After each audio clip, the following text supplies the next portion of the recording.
কুল্লু নাফসিন যায়িকাতুল মাউত সুম্মা ইলাইনা তুরজাউন। আমানতু বিল্লাহ, সাদাকাল্লাহুল মাওলানাল আযীম। মানুষ তো এরকম রূপ ধারণ করেছে, জানাজার নামাজ যদি মনে করেন 10টায় দেওয়া হয়, আর সেখান থেকে যদি 5 মিনিট অতিক্রম হয় পিছন থেকে বারবার আওয়াজ আসে, আরে ভাই জানাজাটা কেন দেরি করতেছে, তাড়াতাড়ি পড়ান না। আমি তাদের উদ্দেশ্যে বলতে চাই, আপনার চারপাশে যারা এই বাক্যটি উচ্চারণ করে তাদের চেহারাগুলো একটু দেখে চিনে রাখুন।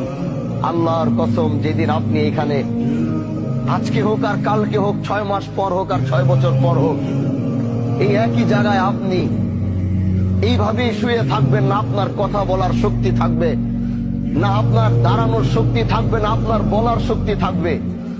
ঠিকই একই মানুষগুলো আপনাকে রেখেও তারা তাড়াহুড়া করবে। এইটাই হচ্ছে পৃথিবী, আর এটাই হচ্ছে দুনিয়া। এই সবচেয়ে বড় বাস্তবতা থেকে আমরা যতই পালাবো, আল্লাহ তো ঘোষণা করে দিছে, সুম্মা ইলাইনা তুরজাউন। কোথায় যাবা?